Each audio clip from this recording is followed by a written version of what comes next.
Muito boa noite para você que nos acompanha aqui no seu canal Terça Livre. Está no ar mais um Boletim da Noite. Obrigado a você que está chegando por aqui no Facebook, no Instagram e também na Twitch TV. Agora estamos na Twitch TV. E lembrando que o melhor lugar para você encontrar o Terça Livre é o terçalivre.com.br/ao vivo. Quero agradecer já aqui a presença do Rubens Mendes Júnior, também a Ana Lúcia César de Melo, a Cleide Lúcia Pereira Ferreira, Alexandre Matias. Nosso muito obrigado pela participação de vocês que estão chegando por aqui. Eu sou o Cássio Freitas e está começando o Boletim da Noite.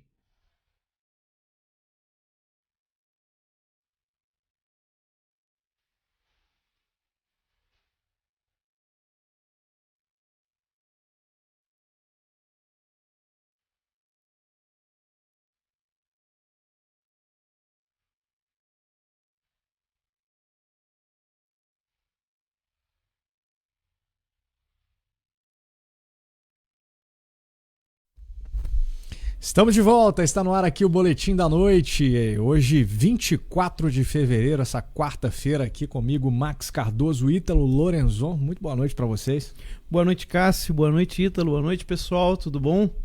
Boa noite, Cássio. Boa noite, Max. Boa noite a todos que estão ouvindo. Muito bom estar aqui com vocês. Muito bem, eu dei boa noite aí pro pessoal que está chegando no Facebook, no Instagram e tem gente já aqui também na Twitch TV. Né? A nossa audiência não para de crescer aqui na Twitch TV. A Sônia, que está aqui com a gente de Mogi das Cruzes, São Paulo, a Sônia Rapa, e também o Leandro DM também manda um alô para Sinop, no Mato Grosso. Tá aí, um alô para Sinop, legal, no Mato Grosso, nos acompanhando aqui também. Muito obrigado, Leandro. Tem mais gente aqui com a gente, a Rosiana também tá junto com a gente, o Edu Portão, o Bel Júnior, o Anderson 9743, e aí tem um monte de número aqui na frente. A Maria Libardi também, boa noite, do Rio Grande do Sul. Muita gente boa aqui com a gente já nesse início de Boletim da Noite. E nós vamos começar com notícia. Eduardo Bolsonaro não fez sucessor a presidir Comissão de Relações Exteriores. Em fake news de grife, a Veja publicou uma matéria nesta terça-feira afirmando que o deputado federal Eduardo Bolsonaro fez um sucessor a presidir a Comissão de Relações Exteriores. O veículo afirma que, abre aspas, a bancada do PSL na Câmara escolheu hoje o nome do sucessor de Eduardo Bolsonaro para presidir a importante Comissão de Relações Exteriores. Em disputa interna, o deputado príncipe Luiz Felipe de Orleans e Bragança, de São Paulo, derrotou o coronel Armando, de Santa Catarina, por 12-7. O filho do presidente apoiou e articulou a favor do nome de Orleans e Bragança, mesmo não comparecendo à reunião. Bia Kicis e Carla Zambelli o apoiaram também. O líder, Major Vitor Hugo, esteve ao lado de Armando. Na divisão das comissões, esta ficou destinada ao PSL. Ainda haverá votação para definir o nome, fecha aspas, para a Veja. Em contato com o Terça Livre, o deputado federal Luiz Felipe de Orleans e Bragança afirmou que a informação da Veja é falsa. De acordo com Bragança, além de Eduardo não ter feito isto, ele ainda propôs votação em grupo. Perfeitamente, né? E que bom que essa votação aí trouxe o deputado, né, o príncipe Dom Luiz Felipe de Orleans Bragança para a função. Eu diria o seguinte, que o Eduardo, né, sendo a minha primeira opção, né, na composição antiga, Luiz Felipe era a minha segunda, né? E Luiz Felipe é muito, muito versado em política externa. Foi, inclusive, olha essa coisa, cogitado até para ocupar o Itamaraty, na função que hoje é do Ernesto Araújo, né? Foi aventado o seu nome porque ele sempre teve essa ligação aí com as discussões sobre política externa, geopolítica, né? Sempre foi a praia dele, né? Então eu espero que ele faça aí uma boa função, aí um bom exercício aí na presidência um bom mandato, né? Na presidência dessa importante comissão. Pois é, eu espero, né, ver aí algum comentário. Espero não, né? Não vai ter comentário nenhum. Sobre a fake news da Veja. E aí? Vai ter agência de checagem? Vai ter aos fatos? Vai ter galerinha dos Sleeping Giants? Como é que é? Né? Pegamos em fonte primária, né? Foi o próprio deputado que trouxe a informação pra gente, explicando exatamente o que aconteceu na eleição da presidência dessa comissão. E a notícia da Veja tá errada, é falsa. E não é aquele erro assim de bobeira, né?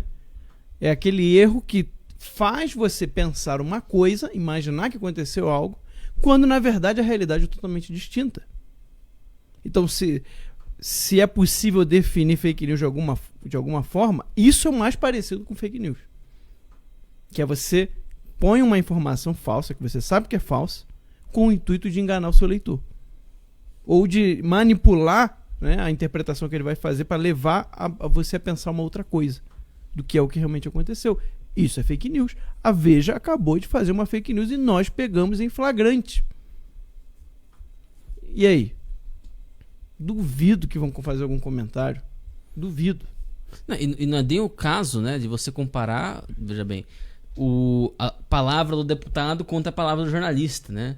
Alguém pode dizer o seguinte: mas vocês estão, né, pegando a palavra. O deputado pode falar o que ele quiser, né? O jornalista foi numa fonte diferente do próprio deputado, enfim. Não é o caso, né? O que nós temos aqui são...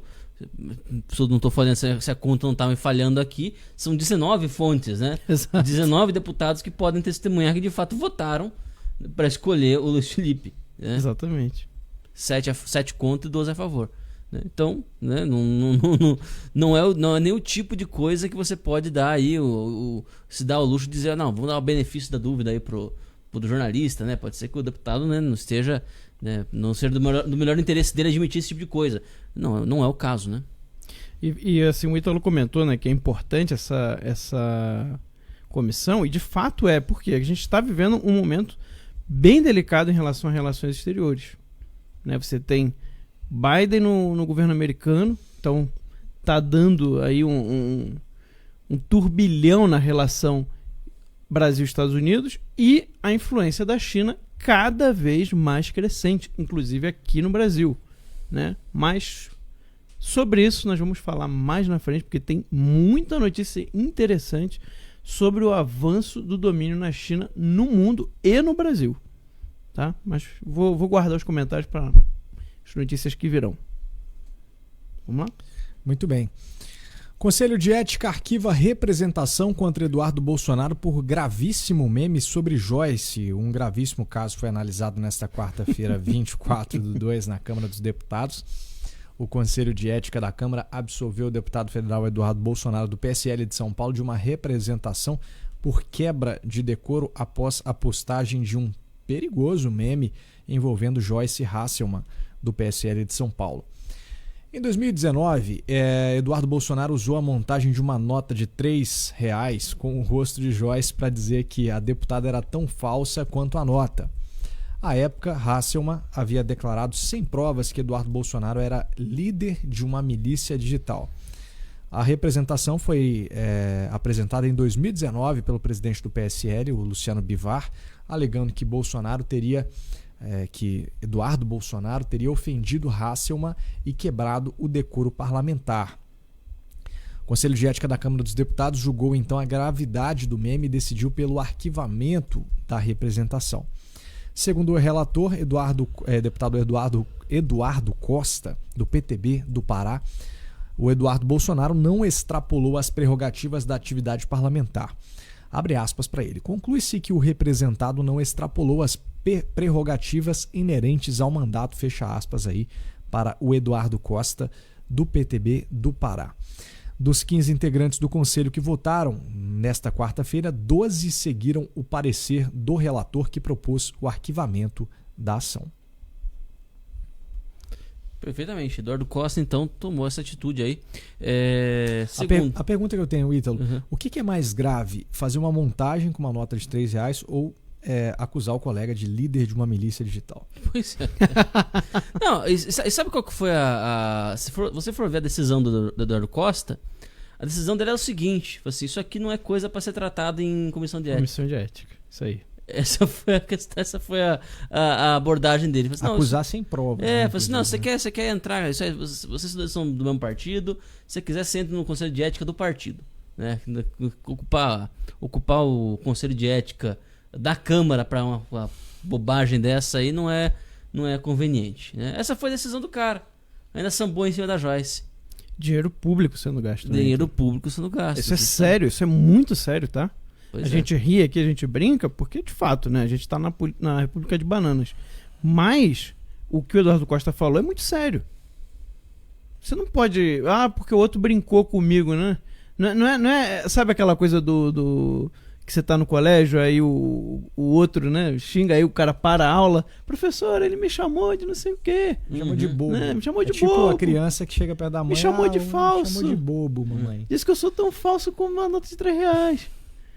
Aí você vai parar uma comissão de ética, você vai parar os trabalhos dos deputados, porque tem uma comissão inteira que julga isso aí. Isso é dinheiro público sendo gasto. Então, vocês veem quanto que a Joyce dá valor a dinheiro público. Porque ela faz uma denúncia ridícula. Ridícula. Isso aí, como é que você resolve esse problema? Ela que fizesse um meme do Eduardo Bolsonaro e acabou. Faz um meme de volta, né? É isso aí, pô. É assim que se resolve essa questão aqui. Não precisa botar o conselho de ética e ainda passou vergonha, né? Vergonha. É muito pra cabeça, velho. Não, mas é sério, isso é sério, porque eu falo, é o nosso dinheiro que é gasto nessas palhaçadas. É o seu dinheiro lá suado de imposto, que é muito imposto que a gente paga, que fica pagando aí esse tempo que os deputados gastam para ter que ir lá. Aí o Eduardo Bolsonaro tem que ir lá, tem que se defender. Aí você pensa, mas nem precisava ter ido, né? Deixava. Não, precisa sim, porque uma comissão de ética, ela pode até cassar o teu mandato. Não estou dizendo que isso ia acontecer aqui, não. Mas você não pode dar chance de que cheguem lá, falem o que quiserem e a punição depois você vai ver qual que é, não. Então, quer dizer, se perde tempo de parlamentares com palhaçada. Dinheiro público sendo gasto com bobeira, com besteira. Entende? Então, é uma coisa assim, para mim, isso aqui, o eleitor da Joyce tem que olhar isso, tem que pensar, cara, eu não posso votar numa pessoa que gasta o meu dinheiro com palhaçada dessa. Né? Isso aqui é pra gente pensar mesmo. Exato. É interessante como o americano tem muito mais noção de que cada hora de trabalho... acho que isso é feito como eles estão acostumados a trabalhar por hora, né? Então eles têm noção de que cada hora trabalhada pra fazer bobagem é a hora gasta. É dinheiro jogado fora. É dinheiro jogado fora. Não, pera lá, isso aí teve o funcionário da Câmara que ficou lá, né? Você vai ter tem relatoria. A relatoria, a luz elétrica, né? Assim, você pegar as miudezas, você vai somando, né? O quanto não custou essa brincadeira aí da Joyce? Pois é uma dinheirama, cara. Uma dinheirama. E é nosso dinheiro suado. É nosso dinheiro suado. Isso aí, vocês não podem deixar de esquecer quando vem isso aqui. O seu comentário na rede social tem que ser esse. Para despertar para as pessoas isso aí. Porque aí isso é vergonha para o parlamentar. Tem que fazer a Joyce ver os seus comentários e sentir vergonha de ter entrado na comissão de ética com uma palhaçada dessa para gastar o nosso dinheiro. Muito bem. Esquerda por aclamação, Davi Alcolumbre é o novo presidente da CCJ do Senado. O senador Davi Alcolumbre, do DEM do Paraná, do Amapá, foi eleito nesta quarta-feira, 24, por aclamação, um novo presidente da Comissão de Constituição, Justiça e Cidadania, CCJ do Senado, para o período entre 2021 e 2023. O vice-presidente da comissão será o senador Antônio Anastasia, do PSD de Minas Gerais. A CCJ é a comissão mais importante da casa, abre aspas para o Davi Alcolumbre. Trabalharemos com afinco para garantir a aprovação de todas as propostas das quais o Brasil precisa para crescer, fecha aspas, tuitou o senador. Então, já que ele falou aí que vai trabalhar com afinco para garantir a aprovação de todas as propostas das quais o Brasil precisa para crescer, eu pergunto para vocês, impeachment de algum ministro do STF vai ser pautado ou não pelo Alcolumbre? Ele já era o presidente do Senado, não pautou. E agora? Presidente da comissão da CCJ. Eu acho que muita gente quer saber disso, né? Pois é, eu não sei se um pedido de impeachment necessariamente passaria pela CCJ nesse caso. Ah, sim, ok. Entendeu? Porque a CCJ ela cuida especificamente de decidir previamente se a lei está ou não de acordo com a Constituição. Esse tipo de pedido não passa pela CCJ. Esse tipo de pedido, então. até onde me consta, não passa na CCJ, né? Você teria que entrar direto com o presidente do Senado. O presidente do Senado tem o arbítrio aí de colocar para o plenário ou não. Agora né? o Cajuru já deu a opinião aí, ó. Para ele, a gestão será desastrosa. Só o pessoal tem o Ed Carlos aqui já tá perguntando, ué, mas o que houve com a Bia Kicis? Gente, são duas CCJs, né? A Senado e CCJ Câmara. da Câmara e do Senado. A Bia, como é deputada, ela tá na CCJ da Câmara, né? E pelo visto, né, já tá alinhado já que isso vai acontecer mesmo, né? Isso vai acontecer, já tá decidido já, né? Aí, óbvio, alguma coisa pode acontecer. O Alcolumbre ele foi designado para a CCJ do Senado, que é análoga, né? A CCJ da Câmara tem a mesma função, só que para outra casa, né? Para o Senado. Enfim, é isso, né? De fato, não é uma notícia boa, tá, gente? Isso aí é realmente uma notícia ruim. O Alcolumbre, ele vai ter, por exemplo, a condição de pautar a decisão, pautar a votação ali dentro da CCJ de uma série de leis, de projetos de lei, né? Que vão passar primeiro pelo Senado, né? Alguns passam primeiro pelo Senado e ele vai ter essa capacidade, né, de fazer esse filtro aí, né? Mais uma vez. Não é menos poder do que ele tinha antes, mas ainda assim é um poder considerável. Max. Bem, foi bom que o Ítalo explicou, essa era uma dúvida que eu tinha. Eu ia até perguntar pro Ítalo, que o Ítalo ele entende um pouquinho mais das normas internas, né? Até esqueci o nome que você dá pra Regimento interno. Regimento interno, exatamente, né? O Ítalo, quando chegou aqui ano passado, né, coisas de bastidores que vocês não sabem, né? Ele ficava enchendo o saco do Daniel Lemos. Daniel, me passa aí um negócio do regimento interno que eu quero ler. Eu vou sentar, eu vou entender esse negócio. Então, como eu sei que ele leu e entende um pouco mais de regimento interno, eu ia fazer essa pergunta, mas ele já se adiantou e perguntou e respondeu. Então, quer dizer, menos mal, eu já dou um ufa aqui sabendo que não vai passar pela mão do Alcolumbre um pedido de impeachment, muito provavelmente, né? A não ser que faça algum malabarismo, também não é difícil que aconteça, mas ainda assim o Rodrigo Pacheco para mim também já sinalizou que dificilmente vai pautar algum impeachment de ministro do STF, então não levantaria muito a bola não ficaria muito animado com isso não. Por outro lado, agora comentando especificamente essa nomeação do Alcolumbre para a CCJ, isso aí só mostra o seguinte, o Alcolumbre ainda está com força dentro do Senado. Ou seja, as articulações continuam acontecendo, ele saiu da presidência do Senado, rebaixou um pouquinho, mas não rebaixou de todo. Ao contrário do Rodrigo Maia, né? O Rodrigo Maia acabou a presidência da Câmara e virou abóbora, né? Você nem sabe mais dele, né?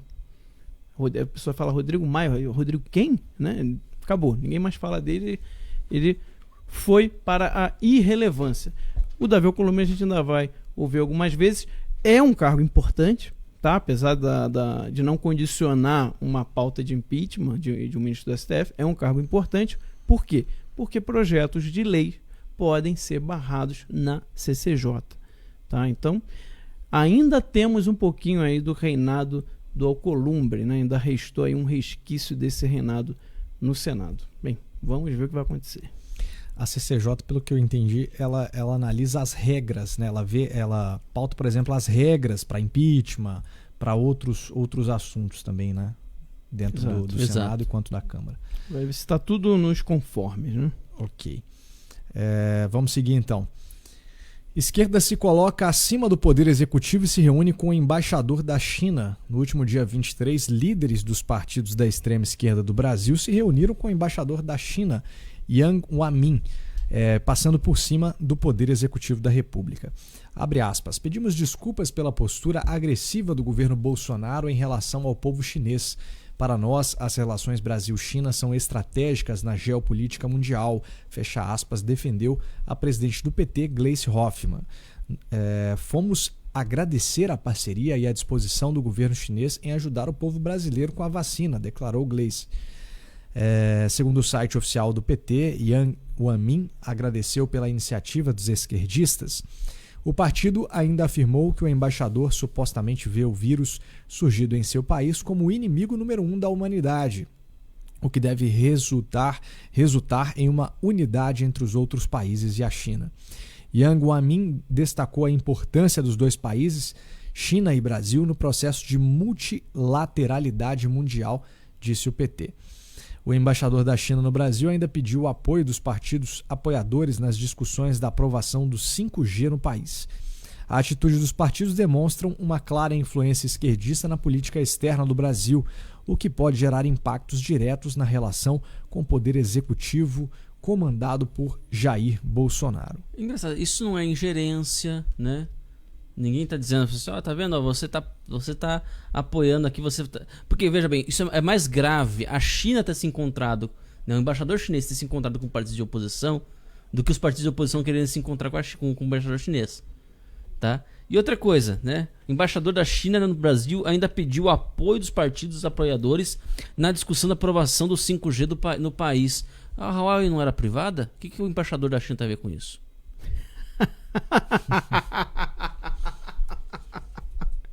Pega na mentira. Oh. Como assim? Tá valendo agora? Mudou. É que nem aquele outro lá que sumiu. Estatizaram a empresa dele. Depois ele apareceu lá. Exato. Mas não era privada? O cara ainda emprestou o dinheiro, né? Ele emprestou o dinheiro. Né? Emprestou, forçadamente. Aí porque ele deu uma declaração, achou ruim lá. Ele achou ruim, óbvio, né? Porque tu tá suando a camisa lá, tu consegue teu lucro. Aí chegou, ó, esses tanto aqui é meu. Por quê? Porque eu quero. Pois é. Então assim, imaginem vocês o que seria se né, vamos inverter a situação. Né, né, o Trump é eleito nos Estados Unidos, né? Estava eleito nos Estados Unidos em 2016. Sim. Né, em 2017 ele assumiu. Imaginem se o presidente, né, se fosse a Dilma ainda presidente aqui, se o embaixador americano se encontra com o Bolsonaro. E aí? Tá vendo? Interferência, imperialismo americano, interferência. Ingerência americana na política interna do Brasil. Mas a China pode, né? A China pode, né, pedir ajuda de deputados da oposição para uma empresa que supostamente é privada. Mas como assim? Então assim, é muita sem vergonhice, é muita cara de pau mesmo. Cara de pau que define essa história toda aqui. Eu acho engraçado, né? Porque a gente veio nos últimos 2 anos, principalmente. Já em 2018 já começou essa relação toda do PSDB com o Partido Comunista Chinês. Principalmente ali o Dória na frente, liderando essa relação ali totalmente amigável, né? Com o Partido Chinês. Fez um escritório do governo de São Paulo lá na China. Né? Disse que vendeu literalmente São Paulo para a China. Teve contrato com a Band. Você vai vendo o PSDB ali naquela relação com a China ganhando bastante dinheiro, pelo que parece, né? Questão da Coronavac e tudo mais. E aí agora eu acho que o PT acordou. Opa, eu também quero, né? Se o PSDB pode, tem um montão de bilionário chinês por aí querendo investir, querendo, né, fazer alguns negócios, então eu também quero. O PT agora resolveu ir lá conversar com Yang Guamin para ter a parte dele também nesse bolo, né? E aí, novamente, o que eu acho engraçado é que o pessoal do PSDB fica dizendo, né, de Bolsolula, que é Dilma 3.0, né? Todo o pessoal alinhado aí mais ao PSDB tem esse discurso de que Lula e Bolsonaro, PT Bolsonaro é a mesma coisa, né? Então são dois polos e o PSDB está ali no meio. Então se você não quer ser um radical, né, vote PSDB ano que vem, né? E aí não importa quem que vão botar lá, se é o Eduardo Leite, se é o Moro, se é o Dória, o discurso provavelmente vai ser esse. Já estou adiantando aqui para vocês, né? Mas quem que age igualzinho o PSDB? PT. Né? Quem que antes ficava aí revezando no governo? PT e PSDB. Né? Então, quem que está mais parecido na sua atuação? Né? Quem que aí é farinha do mesmo saco? PT e PSDB. Pois é. STF arquiva inquérito contra senador Humberto Costa. A segunda turma do Supremo Tribunal Federal, por 3-2, decidiu nesta terça-feira pelo arquivamento do inquérito aberto contra o senador Humberto Costa, do PT de Pernambuco. O petista era investigado desde 2015 sob suspeita de receber 1 milhão da Odebrecht. O inquérito aberto na esteira da Operação Lava Jato tinha como intuito apurar se o senador petista recebera propinas da Odebrecht. Em troca, a construtora prestaria favores em contratos com a Petrobras para as obras do complexo petroquímico de Suape. A acusação foi feita pelo ex-diretor da estatal, Paulo Roberto da Costa, em delação premiada. Atendendo a recursos apresentados pelas defesas do senador e do empresário Mário Barbosa Beltrão, outro investigado no caso, os togados da segunda turma resolveram arquivar o inquérito contra o senador Humberto Costa. Bom, isso aí não tem muito o que comentar, né? Isso aí é um negócio de falar por si mesmo. Humberto Costa, né? Do PT. Bom, eu não vou fazer nenhum tipo de comentário aqui. Vai parecer ilação. Pode, por mim pode tocar. Se o Max quiser comentar alguma coisa, fica à vontade. Humberto Costa não era o que chamavam de Drácula? Ele mesmo. Isso é a planilha que diz, né? É a planilha. Não sou nem eu, hein? Só tô relatando. Lá tinha lá a famosa planilha do Odebrecht, que tinha também um tal de Botafogo, né? Dizia lá que o Drácula era o Humberto Costa. Mas para o STF não houve provas suficientes, né? Então está arquivado o inquérito contra o senador Humberto Costa. Porque inquérito bom mesmo é o inquérito das fake news. É o inquérito dos atos democráticos. Esse sim é um inquérito ótimo, excelente, que tá tantas provas que você tem busca e apreensão, você tem prisão preventiva, você tem gente colocando aí tornozeleira eletrônica. Por quê? Qual que é a grande evidência? A gente olhou lá os apensos, né? A não ser que tenha coisas que falavam de nós e não estavam lá. E aí seria uma desonestidade. Então, como eu acredito na honestidade do Alexandre de Moraes, então vou acreditar que tudo que tinha nos autos sobre o Terça Livre, ele entregou, né, disponibilizou, como manda a Constituição, o acesso para os advogados. Então lá, o que era a grande evidência com o Terça Livre? Memes, frases no Twitter. Isso sim que é um crime gravíssimo. Isso sim são evidências fortes de um crime, né, contra a Lei de Segurança Nacional. Então merece toda a atenção do STF e toda a punição possível, né? Como, por exemplo, o deputado Daniel Silveira, que falou contra os ministros. Aí sim, aí tem que estar preso, tem que responder mesmo. Mas o Humberto Costa, né, porque ele está na planilha lá do Odebrecht, tendo evidência aí de que recebeu propina, né? Isso aí o STF não acha muito importante nem muito relevante, então está arquivado, né? Como diria aí o jogo de futebol, segue o jogo. O juiz mandou, né? Segue o jogo. Uhum.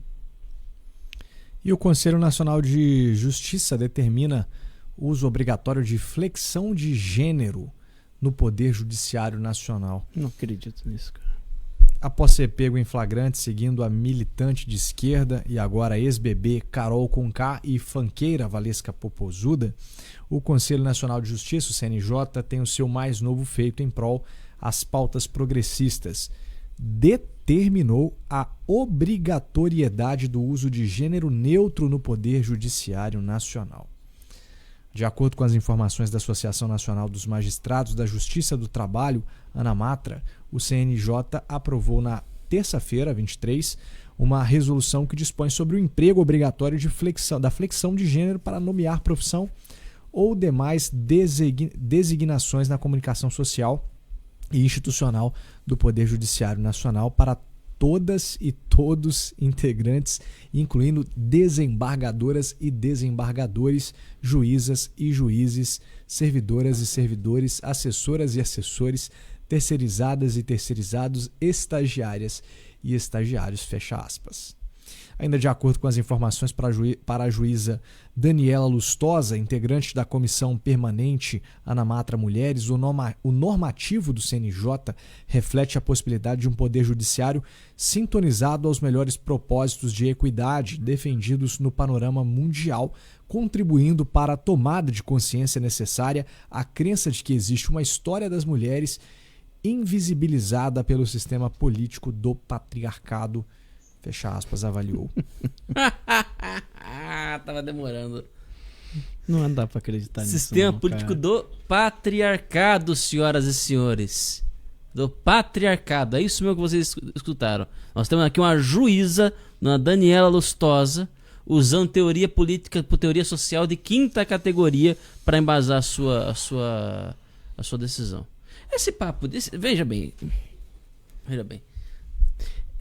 É o mesmo pessoal que chama a gente de teórico da conspiração, é o pessoal que diz que existe um negócio chamado o patriarcado, que é o que determinou a história das mulheres, né? A condição das mulheres ao longo de toda a história, em todas as sociedades, em todo o mundo, para sempre. Amém. É isso.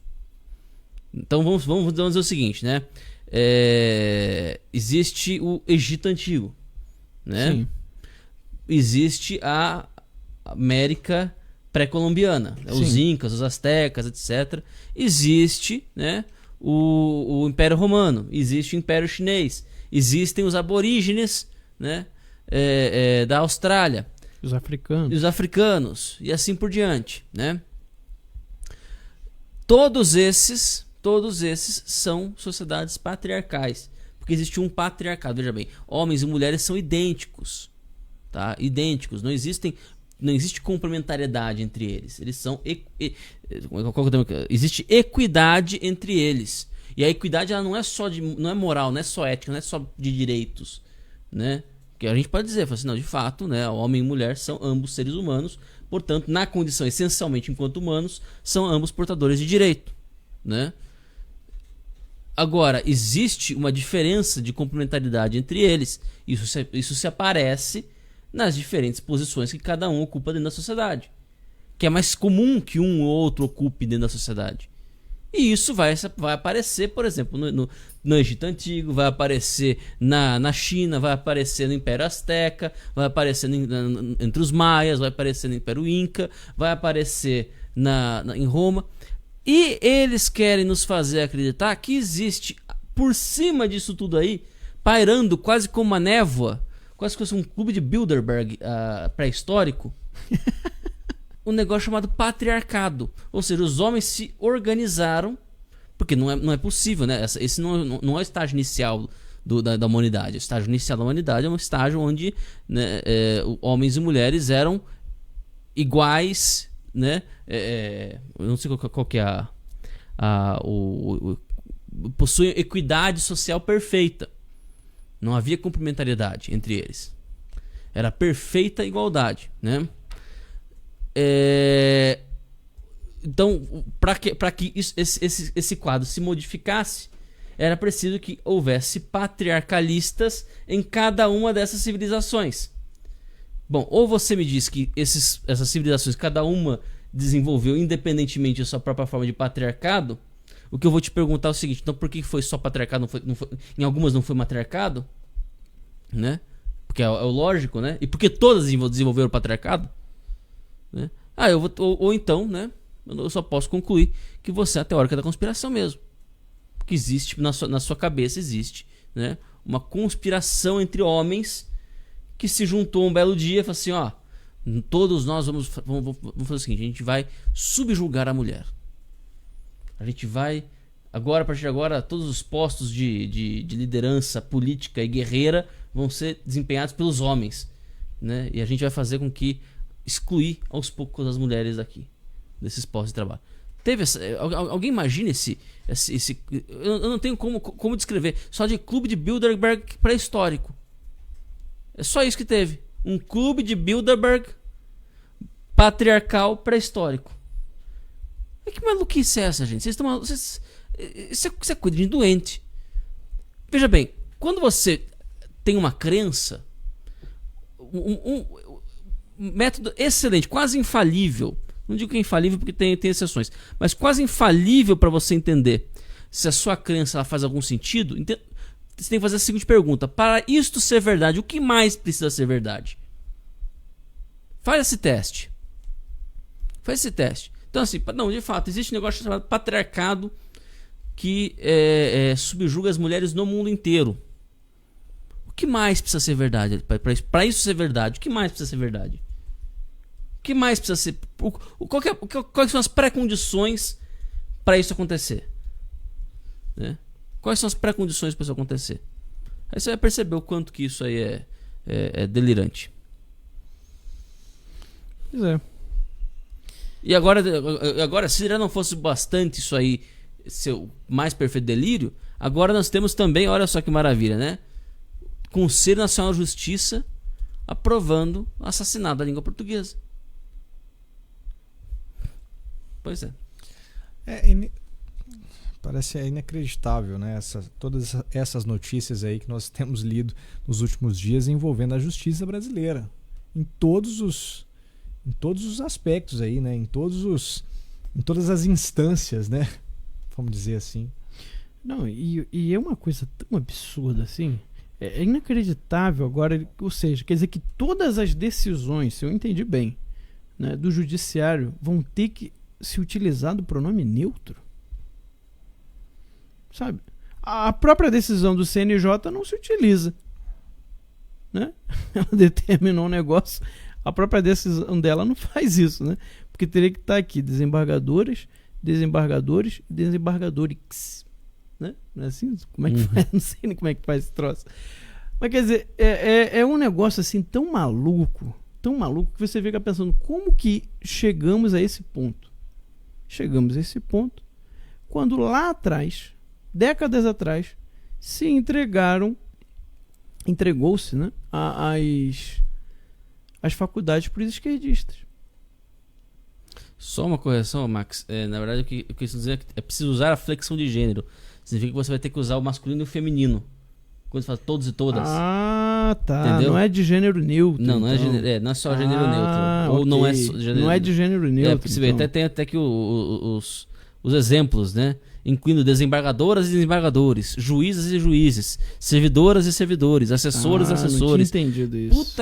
Puta que lá merda. Gente, pelo amor de Deus, no português, o gênero neutro ele é idêntico ao masculino. Exato.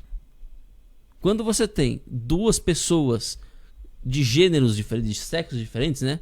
Ou duas coisas de gêneros diferentes, você usa o masculino. Por quê? Porque este é o neutro. Este é o neutro. Você não tem o neutro no português. Que falta faz o latim, né? Puta vida. Olha, no latim... Não, e o pior, é uma galera que usa o latim como se... deveria saber usar latim, mas não sabe. Não sabe. Nunca teve nem latim 1.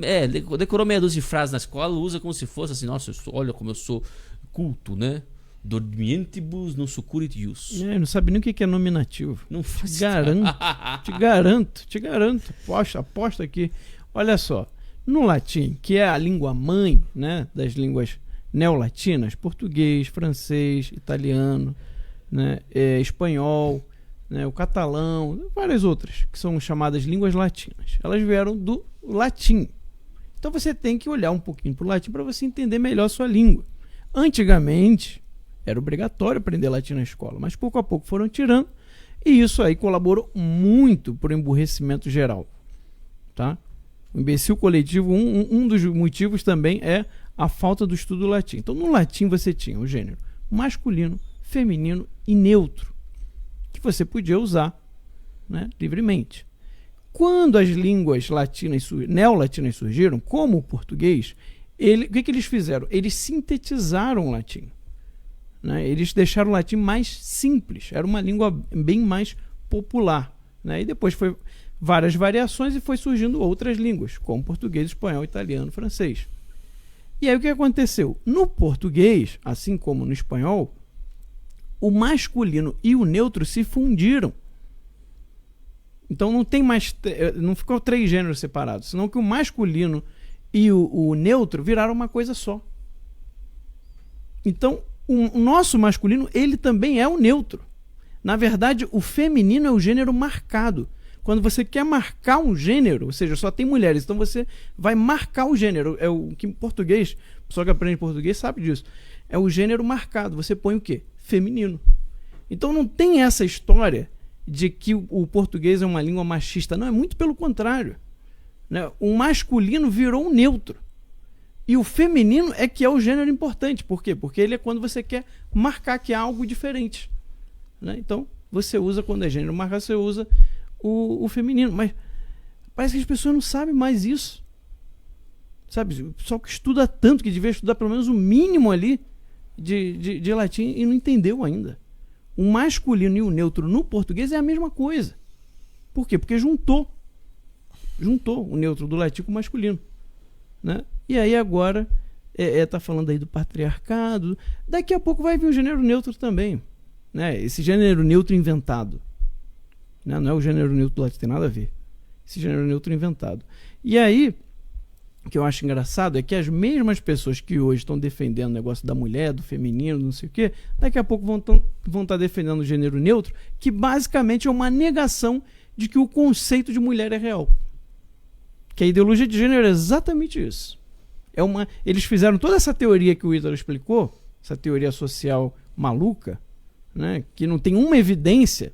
Né, a evidência é porque todos foram assim patriarcados. Olha, se todos foram patriarcados, a conclusão para mim mais lógica é que há algo na natureza humana para fazer a sociedade se reunir dessa forma, que dá certo. Né? Mas bem, isso seria uma outra questão. Agora, o que eu acho interessante é esse pessoal que passou décadas acreditando nessa história do patriarcado e aí precisa, né, negócio da mulher, a mulher, daqui a pouco vai vir com ideologia de gênero, que isso já está acontecendo, que a ideologia de gênero vai dizer exatamente o oposto. Não, o conceito de mulher não existe. Né? Vai ser os mesmos que estão hoje falando lá que defendem as mulheres, daqui a pouco vão chegar defendendo a ideologia de gênero, que nega o próprio conceito de mulher. Né? Espera para ver. Perfeitamente. Pessoal, tem uma notícia aqui que tem a ver com esses assuntos todos que nós estamos tratando aí de política, justiça. E antes da gente passar para a próxima pauta, queria comentar aqui.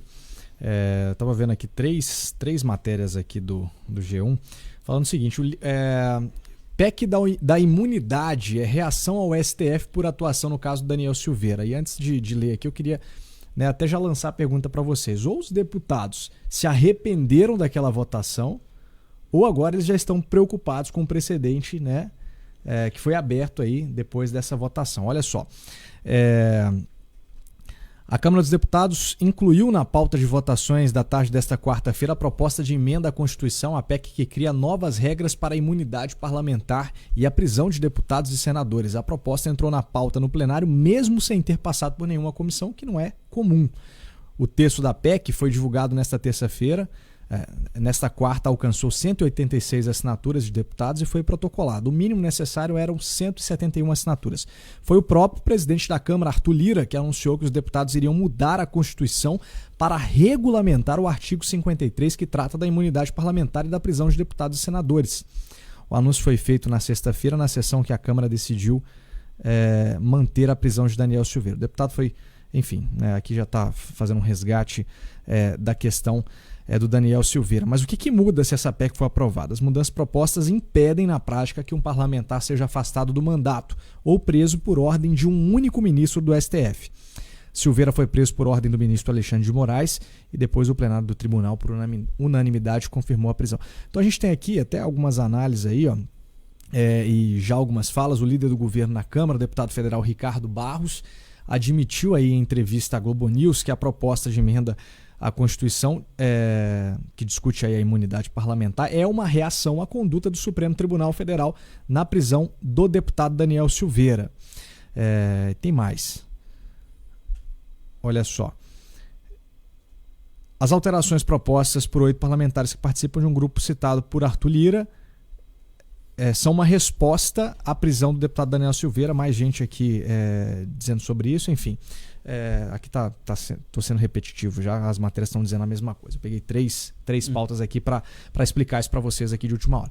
Então, vejam só, é a Câmara assumindo que errou nessa votação, no caso do Daniel Silveira, ou eles já estão preocupados, então, com o precedente aí que foi aberto?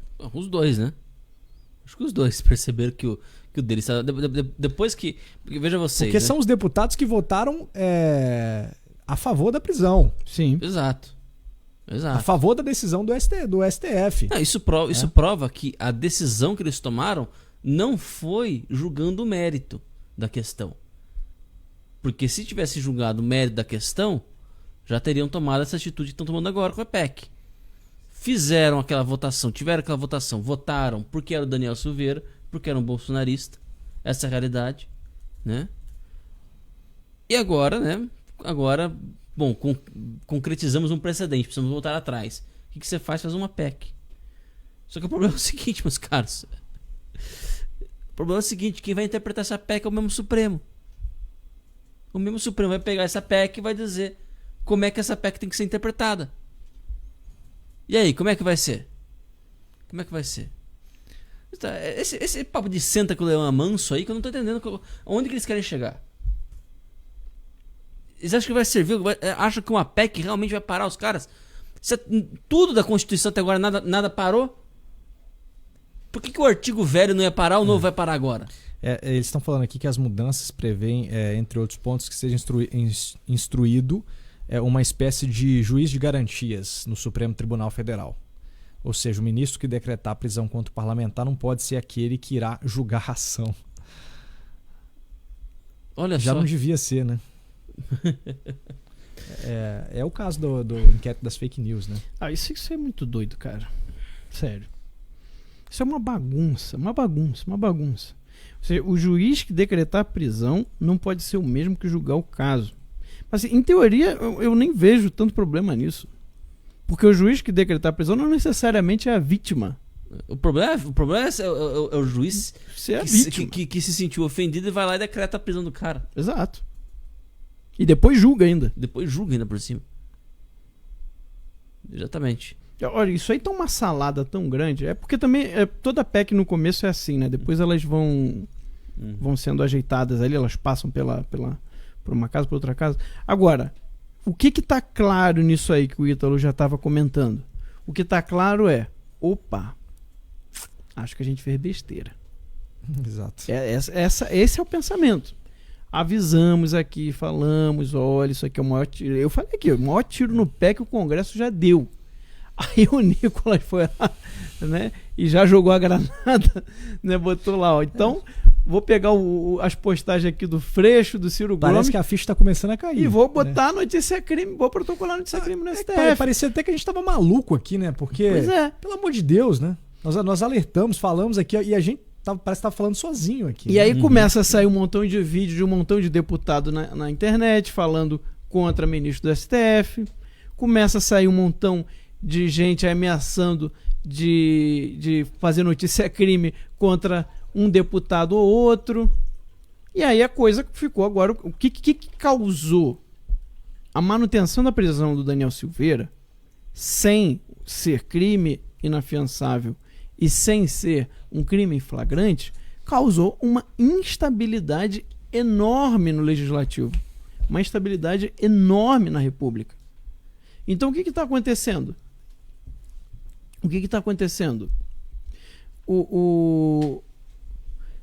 Teve algum probleminha aqui? Desculpa, eu só tô precisando que ligue o cabo do beleza. Porque vai acabar e eu preciso ler a pauta aqui daqui a pouco.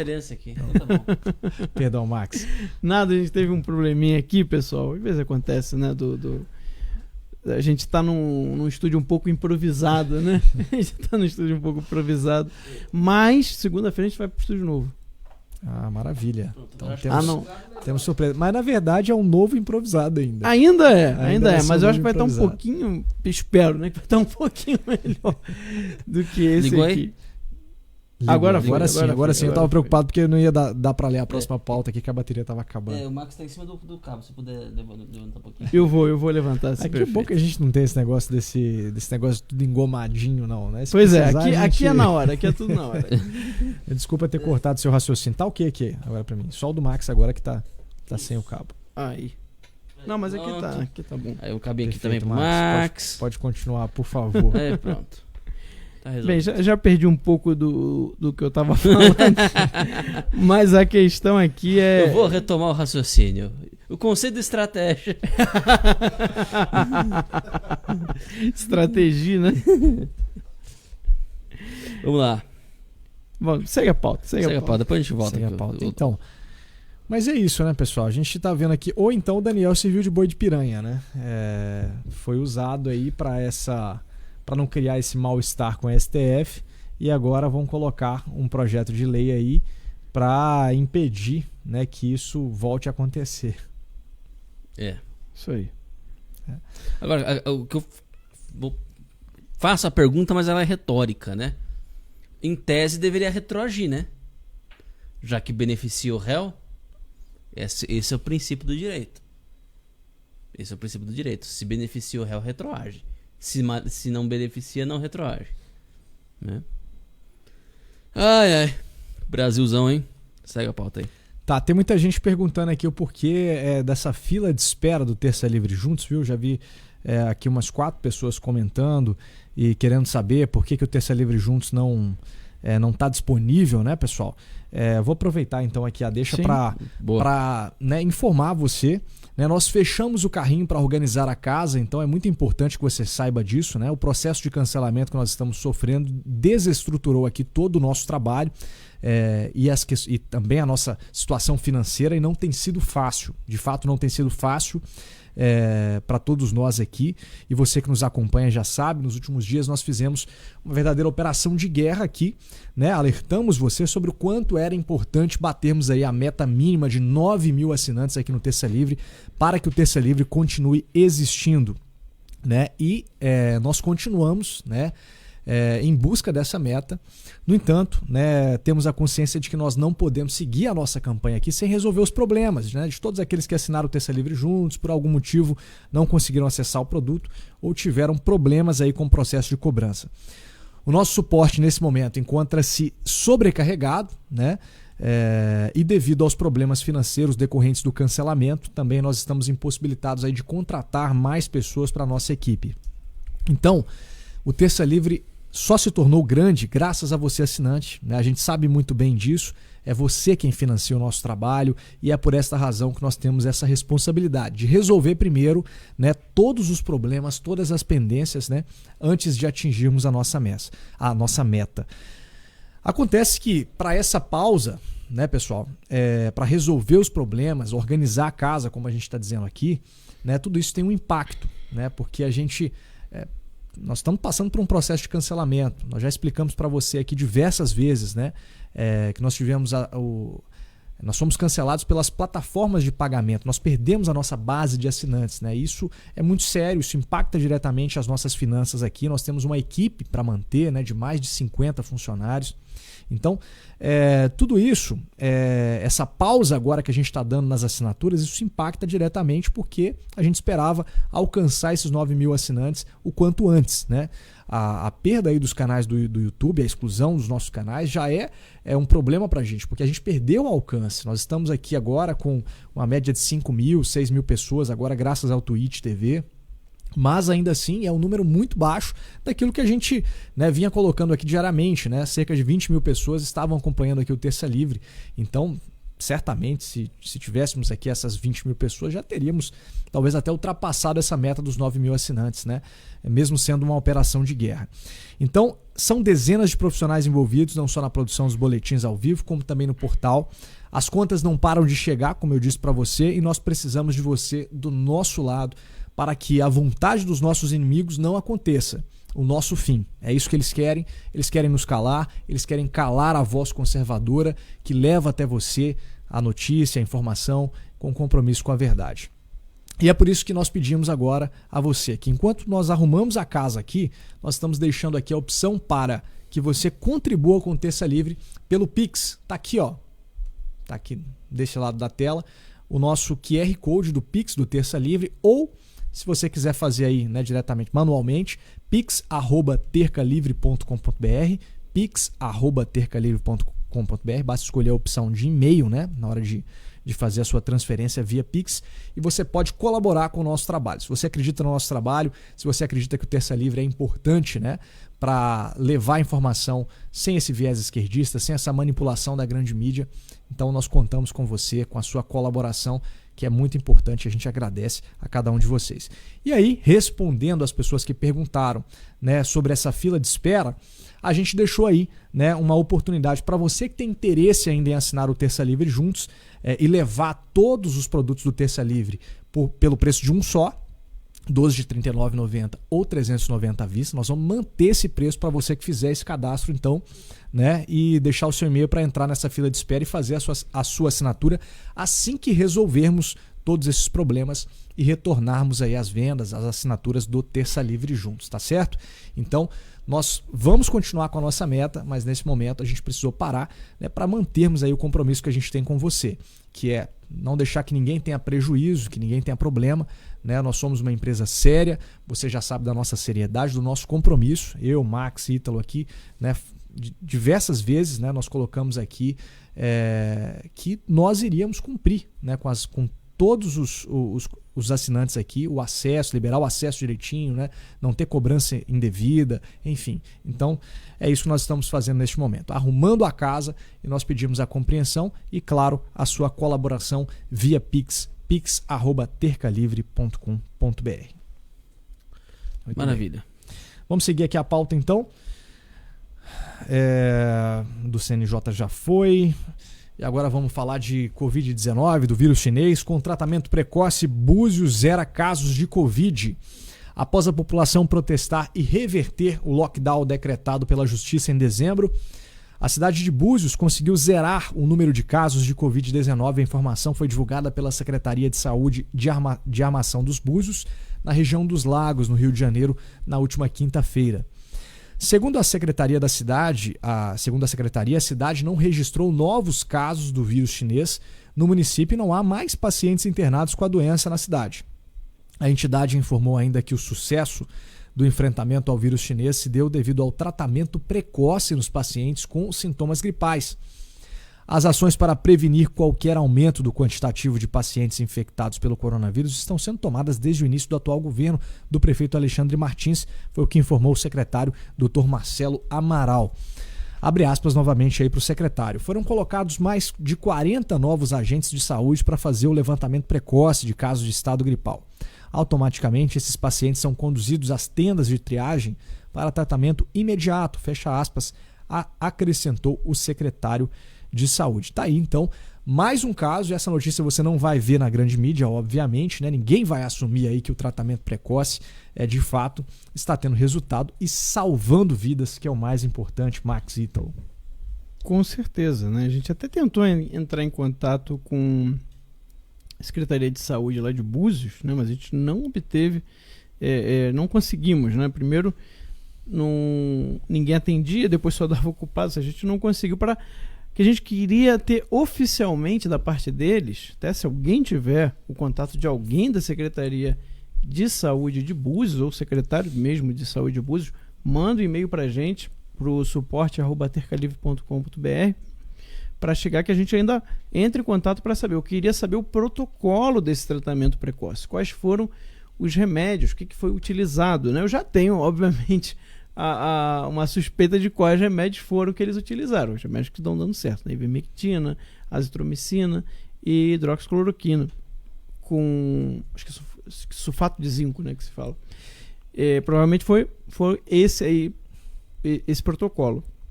Mas eu queria ter a confirmação deles para a gente poder divulgar isso, né? E aí seria mais um caso clínico, né, de sucesso, que aquilo que o Cássio falou, que salvando vidas, tá, com o tratamento precoce, como aconteceu, por exemplo, na Unimed de Belém do Pará.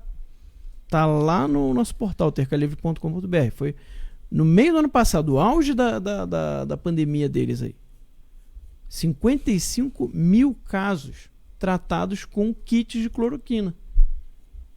Você tinha um nível de internações altíssimo, ocupações de leitos de UTI.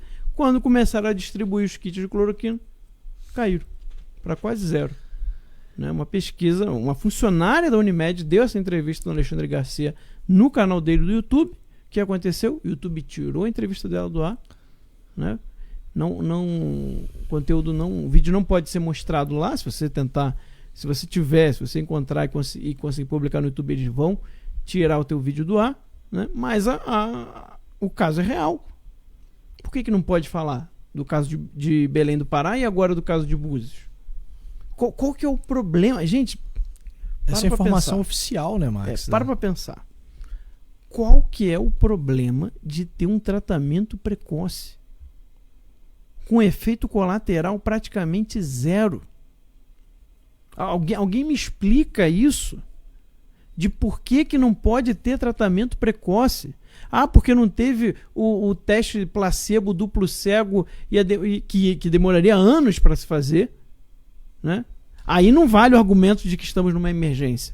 Aí não vale o argumento que o STF usou para deixar importar todo tipo de vacina sem registro da Anvisa. Por que para vacina pode, que é muito mais perigoso? Por que é muito mais perigoso?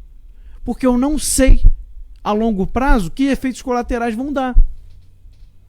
Então é mais perigoso do que usar um remédio que se usa há décadas, que já sabe que o efeito colateral é nulo ou quase mínimo, ou quase nulo. Então vamos dar uma estimativa. É igual da aspirina. Pois é. É igual da aspirina. Pois é. Então quer dizer, por que essa briga de um tratamento precoce barato, com efeito colateral quase zero, que está mostrando vários casos no Brasil e no mundo inteiro, que consegue tirar as pessoas que poderiam ter aí sintomas graves, faz com que elas não precisem ser internadas, não precisem parar numa UTI e, consequentemente, diminui o número de mortes. Alguém me explica essa lógica de por que não pode, por que o tratamento precoce é tão demonizado pela mídia inteira? Gente, não faz nenhum sentido isso. De um lado você tem a vacina, que aí é emergência, aí não, a gente precisa correr, é urgente, não sei o quê. Sem saber eficácia ainda, né? Sem saber eficácia direito, sem saber o efeito colateral a longo prazo, até a médio e curto prazo também, em muitos casos. Porque pulou a fase 3. De fato, né, gente? Eu não consigo entender. Não faz sentido. Não faz sentido nenhum, pelo amor de Deus. Põe a mão na cabeça e pensa, para um pouquinho, põe a mão na consciência e pensa o que está sendo feito, o que estão falando para as pessoas. Divulguem isso. Está lá no nosso portal a notícia, tercalivre.com.br. Divulguem. Lá tem várias notícias sobre tratamento precoce, azitromicina e ivermectina. Vocês precisam divulgar e fazer as pessoas pensarem por que para a vacina vale tudo. A ponto de o Randolph Rodrigues, né, colocou lá que o governo federal, a União, é que precisa cobrir os riscos da vacina. Porque as farmacêuticas já disseram que não vão se responsabilizar por qualquer efeito ruim que a vacina der. E aí agora vão obrigar estados, municípios e a União cobrir os efeitos ruins que a vacina possa dar nas pessoas. Ou seja, mais dinheiro público ainda sendo gasto. Por que isso? Por que toda essa movimentação, todo esse interesse com vacina? E o tratamento precoce nem se pode falar? Não se pode cogitar a possibilidade de que, se deu certo em vários lugares, pode realmente funcionar? Aí tem que esperar anos para ter... Sabe? É cada coisa absurda que estão jogando na cabeça das pessoas, que é lavagem cerebral, porque é repetido todo dia, toda hora. E as pessoas estão acreditando, estão comprando essas histórias sem pensar. Não para pensar no negócio. Por favor, gente, vamos divulgar essas informações, vamos questione as pessoas. Por que para uma coisa pode e para outra não? Não faz nenhum sentido o que está acontecendo. Agora os Sleep Giants comprou aí a luta de ir contra o tratamento precoce. Qual que é o intuito? Gente, a vacinação é um mercado, agora, nesse momento, no mundo, ela é um mercado trilionário. E aí você se pergunta, será que não há algum interesse nesse sentido de lucrar e lucrar muito? Não precisa... acho que não precisa ter nem 10 neurônios para perceber qual é a resposta disso. Né? Ô Max, e aí não tem nenhum questionamento, olha só, teve um movimento, né? É um manifesto criado por médicos. Esses médicos... Mais de 2 mil médicos. Qual seria o interesse desses médicos em defender um tratamento precoce? Mais de 2 mil médicos. Se não o que eles estão vendo de fato na prática médica, na prática clínica. E esses médicos fizeram esse manifesto, foram lá nos jornais, pagaram, porque é o único jeito. É o único jeito de falar de tratamento precoce, o jornal divulgar, é pagar. Foram lá, pagaram, né? Folha, Jornal Globo, Estado de Minas, Correio, o Povo Online, a Gazeta. Pagaram para colocar lá esse manifesto, né, em favor aí do tratamento precoce. E de repente, a gente tem aí o Sleep Giants questionando os médicos. Qual que é a autoridade do Sleep Giants para questionar os médicos e dizer que é fake news? Não, e ele postou aqui, Qual né? que é a autoridade? Vocês são médicos, ô Maiara e Leonardo? Vocês são médicos? Vocês não falaram que é ciência? Se os médicos não fazem parte dessa ciência, né, dessa prática aí, são médicos certamente que estão aí na luta, né, contra a Covid-19. Agora os médicos deviam processar os Sleeping Giants porque eles estão botando vidas de pessoas em risco. Porque pode ter gente que vendo essas coisas do Sleeping Giant acredita neles e se recusar a fazer um tratamento precoce e acabar internado numa UTI. Meu Deus do céu, esse pessoal enlouqueceu. Esse pessoal enlouqueceu. Tem que processar mesmo esse pessoal. Então agora eles estão fazendo um lobby, o assédio aqui deles, né? Agora eles deram um tempo do Terça Livre aqui por enquanto. Falam do Terça Livre, aí deram um tempo aqui agora para pressionar os jornais retirar não tem como mais, né? Mas a emitirem uma nota, né? A falarem alguma coisa. Então, assim, é incrível, né? Agora, todas as publicações do Sleep Giants, as últimas aí, são por causa desse manifesto pela vida, né? Dos médicos em favor do tratamento precoce. É inacreditável. Inacreditável. O Sleep Giant, eu acho que eles viraram o editor do Brasil, né? Editor do Brasil. Eles é que dizem o que pode e o que não pode ser falado. Não, é mais ridículo ainda, né? Que esses próprios jornais aí não veem isso, né? Não. Essas empresas não veem isso. Gente, olha como é ridículo. O cara vira para um cientista e diz o seguinte: você está indo contra o que é unanimemente defendido pelos cientistas. Se a gente tem 2 mil médicos, é porque isso não é unanimidade tanto assim, né? Quanto eles dizem. Eu viro pra uma multidão. Eu pego 2 mil médicos. Né? Eu tô falando 2 mil nesse manifesto só. Eu pego 2 mil médicos do manifesto, eu coloco eles num galpão, eu pego meu microfone e eu digo o seguinte: senhores médicos, os senhores estão indo contra a medicina.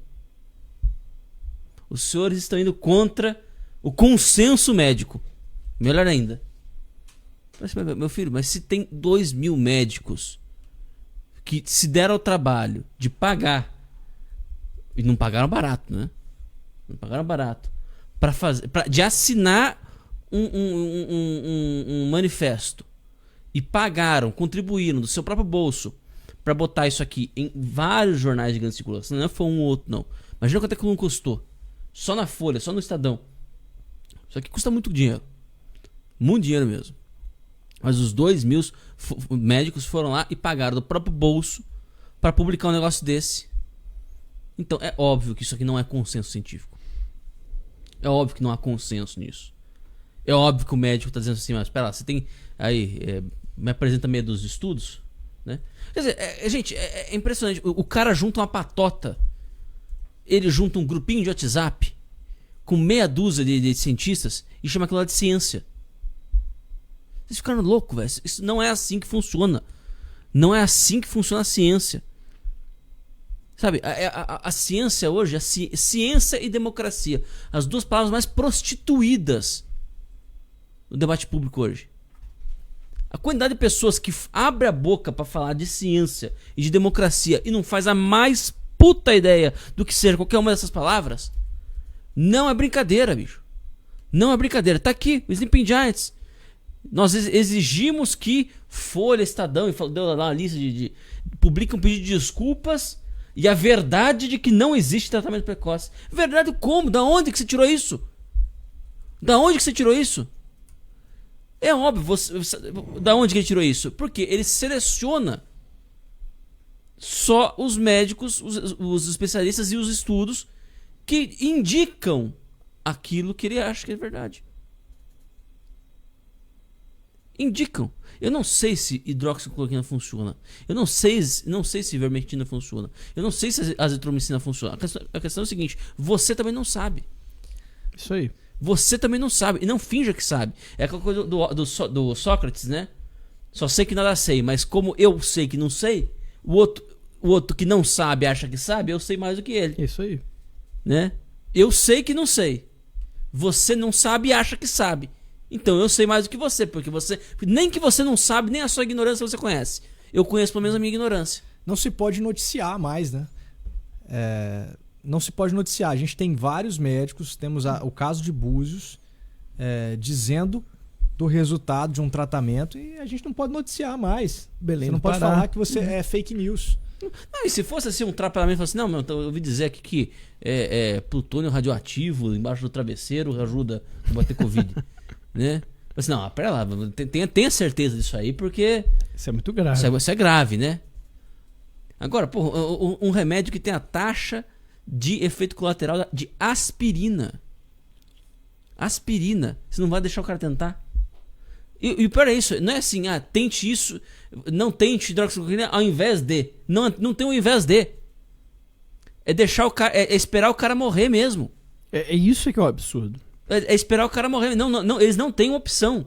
E é por isso que eles têm que ser processados por esses médicos. Tá? Calúnia, difamação e estão indo contra a saúde pública. Estão colocando vidas de pessoas em risco. Tá? Então, esses médicos deveriam aí fazer uma ação em conjunto processando os Sleeping Giants.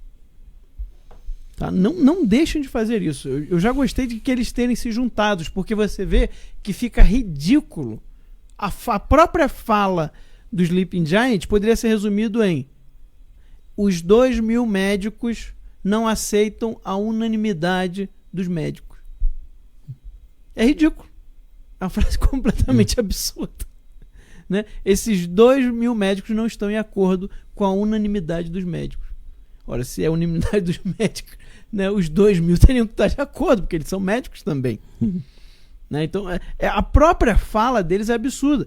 E eu digo mais, deveria juntar mais médicos que estão fazendo aí a prática clínica. A gente teve notícias de vários que estão percebendo que está dando certo o tratamento precoce.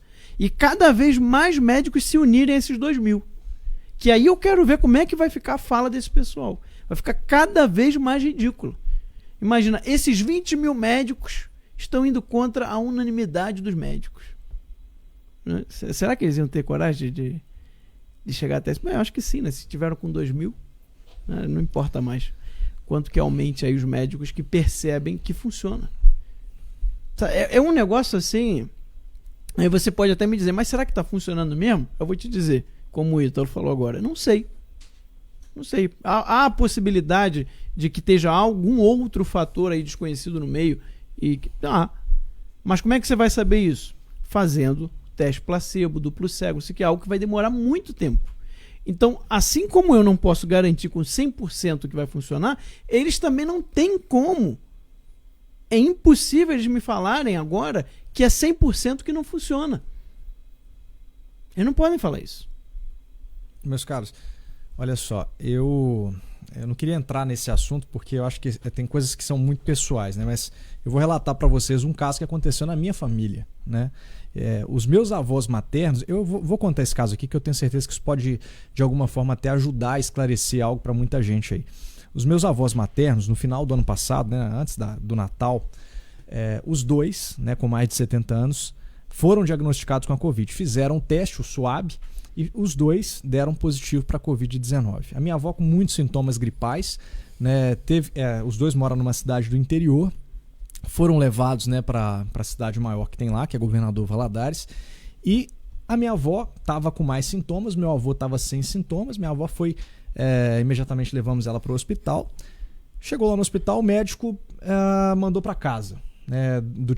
O médico lá, não vou citar o nome aqui, mas daquele tipo de médico que também não aceita o tratamento precoce. E a minha avó começou a piorar. Né? Ele já viu que a situação dela não era boa. E aí, né, a gente, enquanto família, né, conversamos e falamos, não, vamos levar ela numa outra médica. Né? E a médica já pediu para entrar com tratamento precoce. Logo de cara já pediu para entrar com tratamento precoce. Né? Ainda assim, né, até pelo fato da demora, aí, a minha avó ainda teve alguns sintomas, teve que retornar para o hospital. Né? Graças a Deus não precisou ser entubada, não precisou ir para o oxigênio, mas, né, eu acredito, graças a esse tratamento precoce, porque a gente agiu muito rápido. Logo que começou a ter os primeiros sintomas, né, ela já entrou com a medicação. Mesmo, né, a gente tendo levado nesse primeiro dia, no segundo dia, essa outra médica já passou o tratamento. No entanto, meu avô, que foi diagnosticado, ele não estava com sintomas gripais, ele não entrou com a medicação. Né? E os dias foram passando, a minha avó teve uma piora, depois melhorou, né, mediante o tratamento, teve alta, retornou para casa. Eu acho que não sei se foi um dia depois que a minha avó retornou para casa, o meu avô começou a ter uma piora. Começou a piorar. Ele até então não tinha entrado com nenhum tratamento. Né? E meu avô teve que ir para o médico. Né? Nós fomos com meu avô para o médico.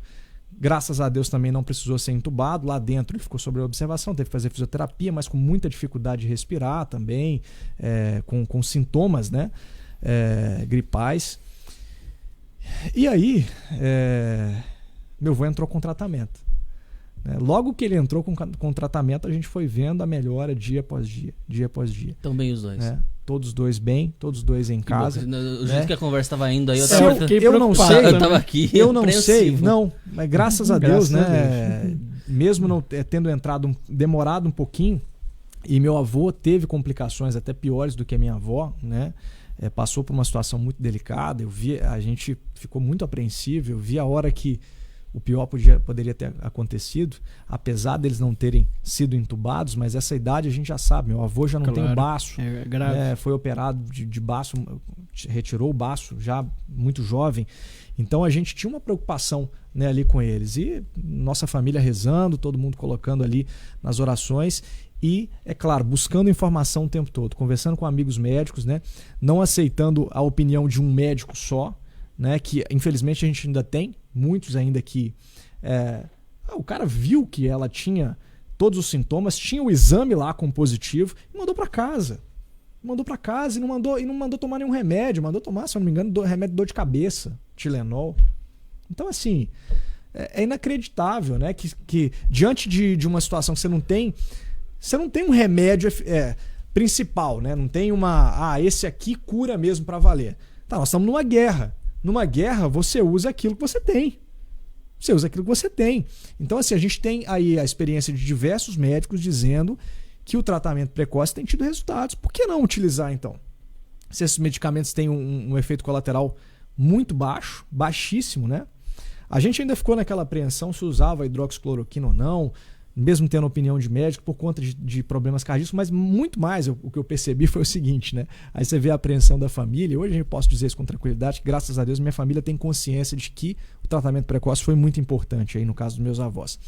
Mas a gente vê que toda essa questão da mídia, o que você falou, essa lavagem cerebral, isso mesmo para as pessoas que têm uma certa consciência, isso traz uma preocupação, porque no momento que você está enfrentando a doença ali, Né? O momento que você fica com medo, porque já disseram que a hidroxicloroquina causa arritmia cardíaca, causa não sei o quê.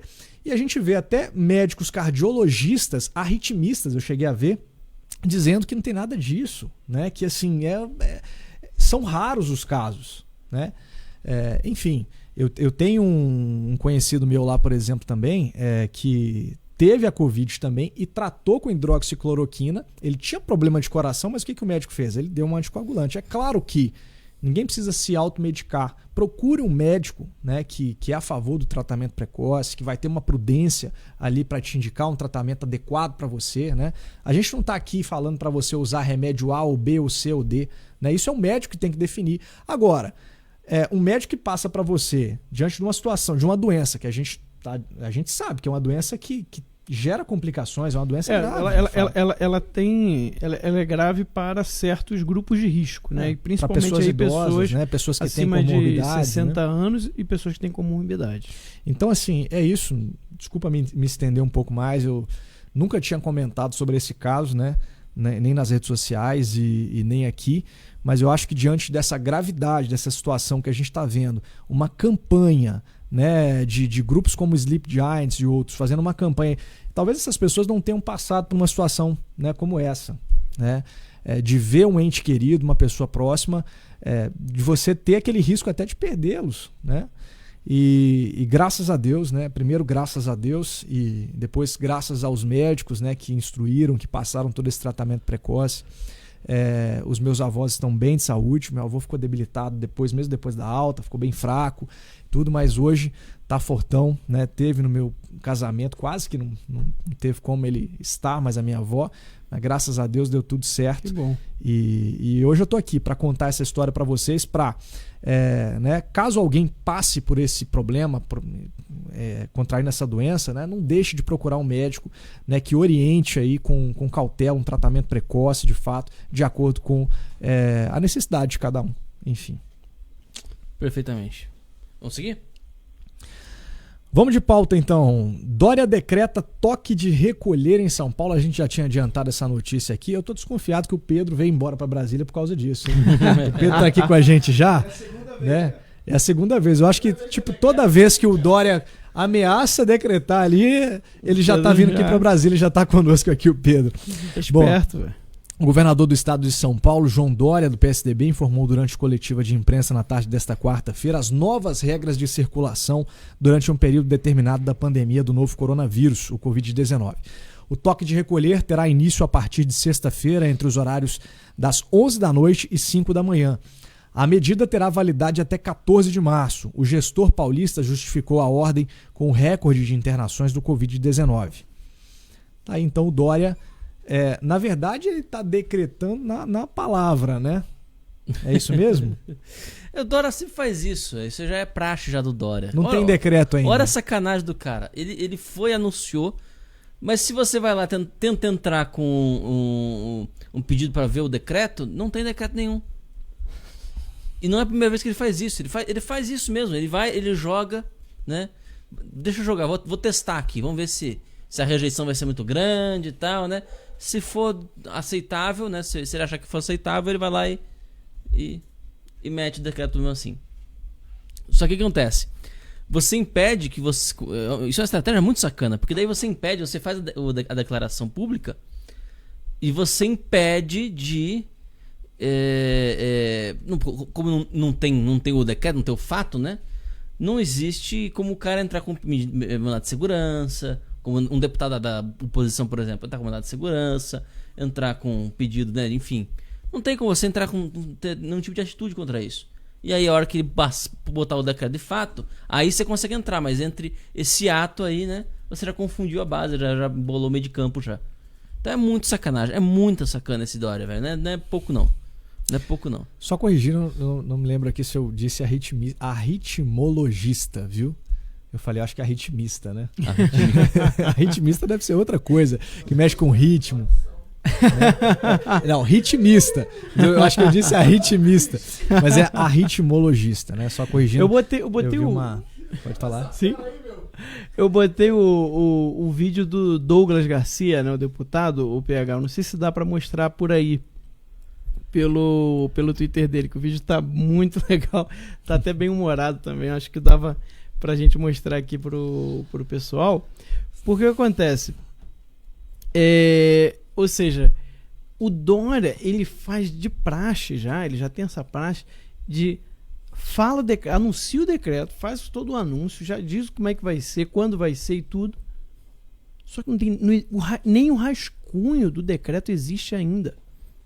Sabe o que isso significa? Que a Alesp não tem como debater sobre o decreto dele. Gente, isso é muito absurdo.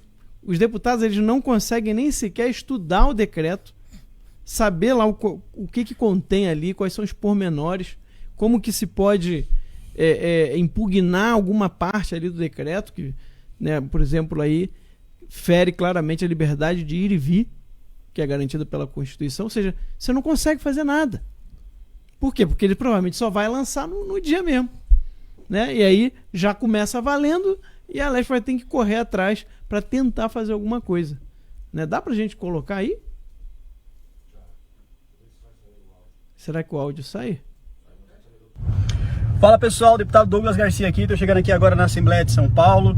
Apesar de estar com o joelho operado, cirurgia e tudo, eu tive que vir para cá, né, quebrar os protocolos, não seguir a orientação médica, porque o governo do estado acabou de anunciar que vai fazer essa palhaçada aí de toque de recolher.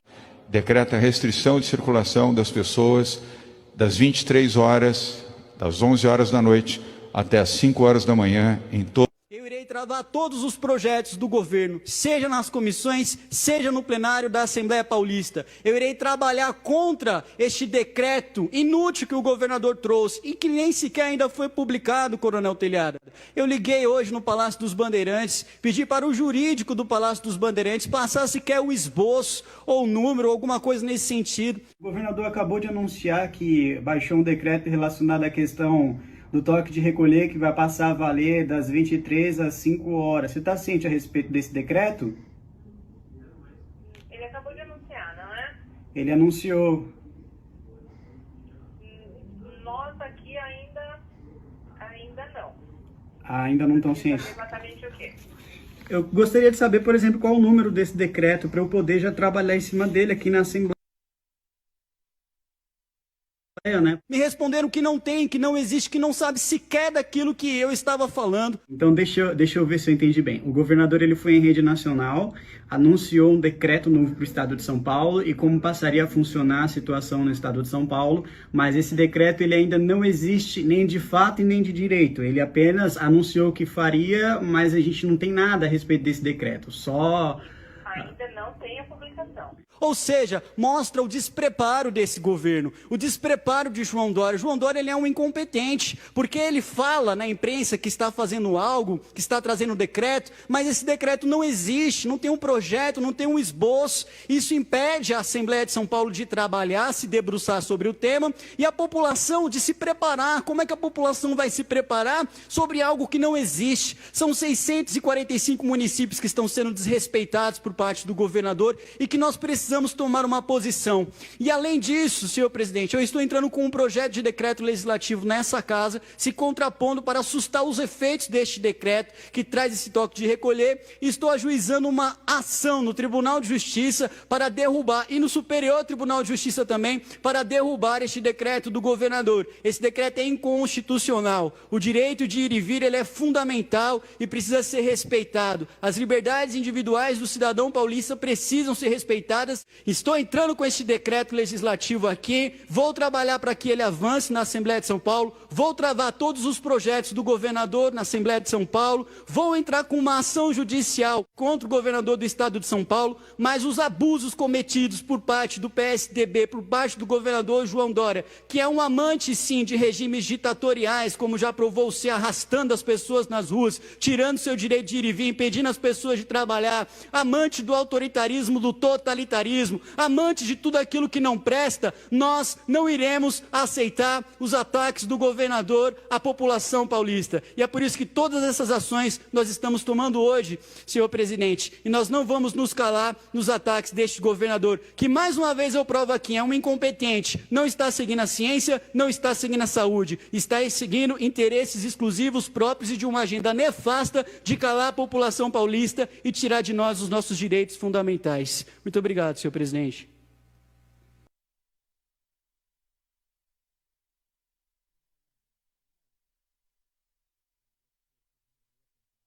Pra, Arriscando ainda, né? Abrir os pontos lá. Fez uma cirurgia no joelho.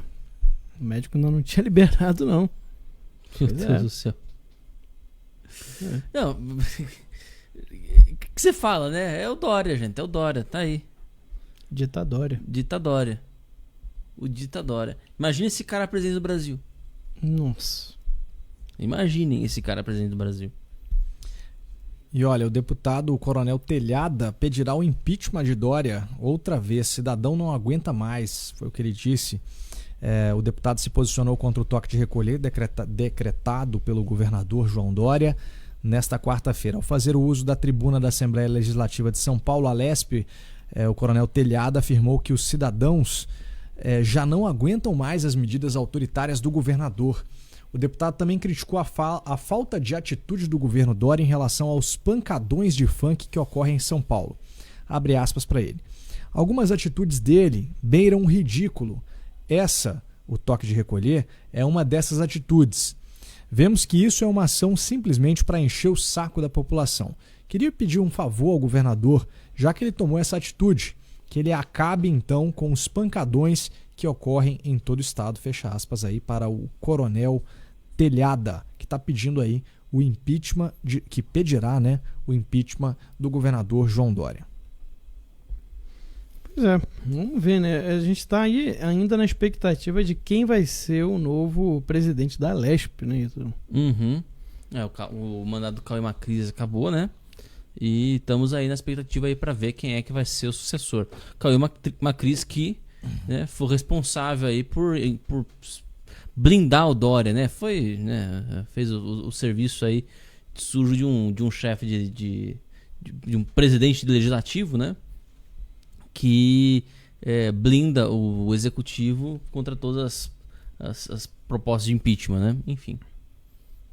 Porque há muitas denúncias, tá, gente? Há muitas denúncias sobre questão aí de covidão, de superfaturamento, toda aquela questão dos respiradores, compra de respiradores, ou seja, tem muita coisa aí que precisa ser investigada, que foi feita no governo Dória, com a desculpa de combate ao coronavírus. Tá? Então tem muita coisa esquisita, a gente já deu uma olhada nos pedidos de impeachment, em evidências que tem ali de superfaturamento de compras de respiradores em São Paulo, que são evidências bem claras, tá? São evidências bem claras, você vai ver respiradores que custam aí 5 vezes acima 6 vezes acima do preço normal, né? Coisas bem absurdas mesmo, e isso aí nem sequer foi colocado em pauta da Alesp para ser votado. Por quê? Porque o presidente da Alesp, o Cauê Macris, não deixou, né? Ele fez essa blindagem aí do Dória. Então a gente espera, a gente está rezando a Deus para o novo presidente da Alesp poder pelo menos pautar, para que o Dória pelo menos seja investigado.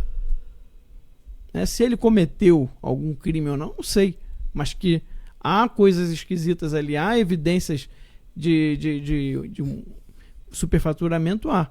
Tanto que os deputados já protocolaram pedido de impeachment na Lesp. Então, que pelo menos esses pedidos sejam votados, seja investigado e seja esclarecido tudo isso, para tirar qualquer dúvida aí que possa pairar, não é? Eu acho que se o Dória quer, né, que ninguém tenha dúvida sobre a conduta dele, ele inclusive deveria mandar eles investigarem mesmo.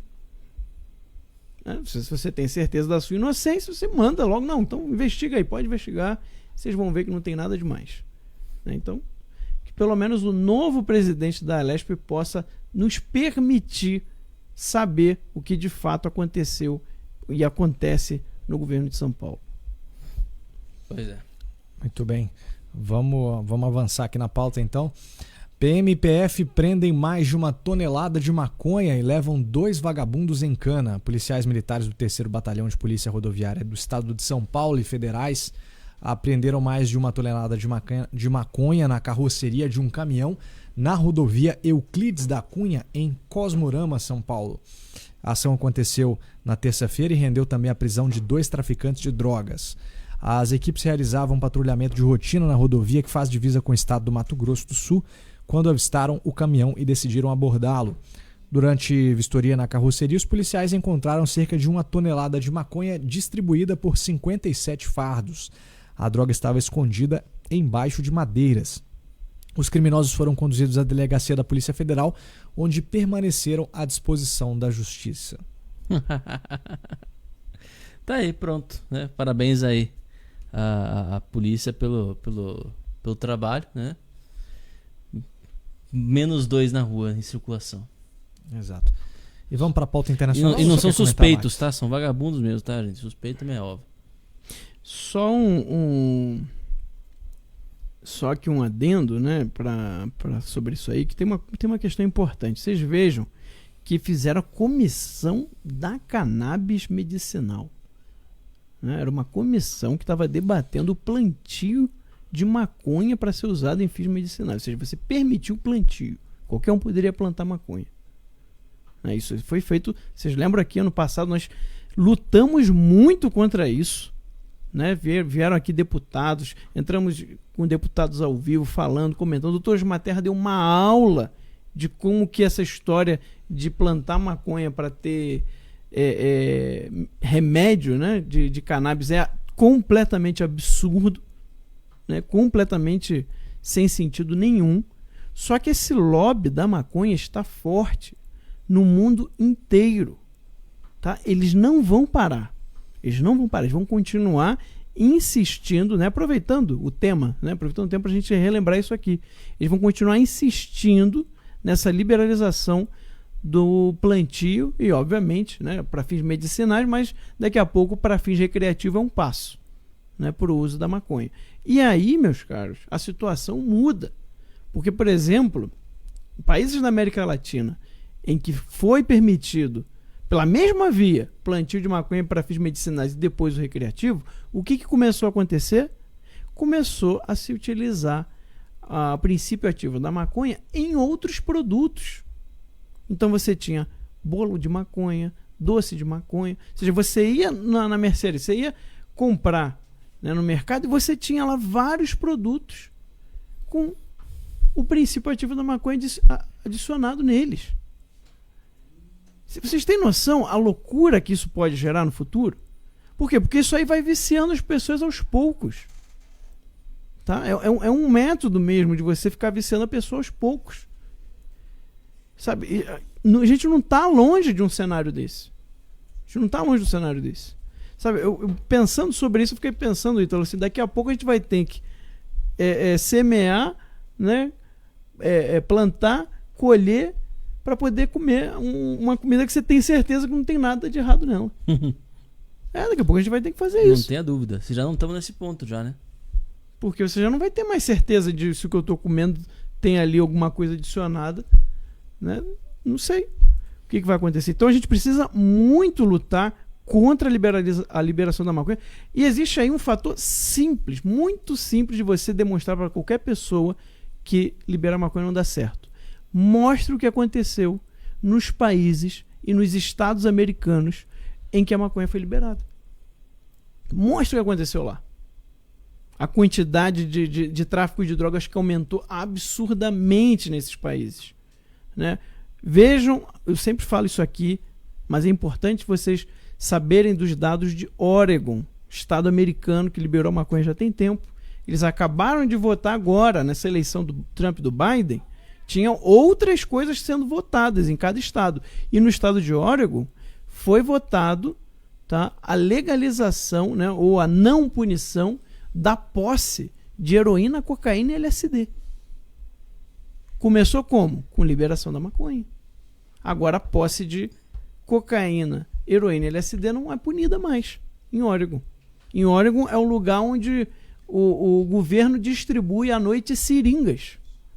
para a população na rua para uso de heroína.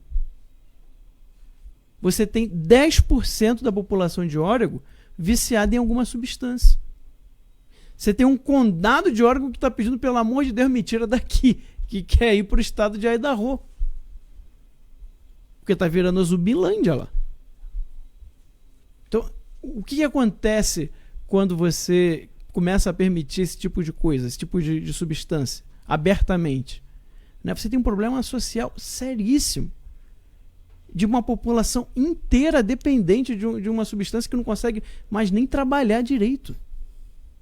Na Califórnia, que é outro lugar também que a maconha foi liberada, é onde está, por exemplo, 80% da população de rua do país todo.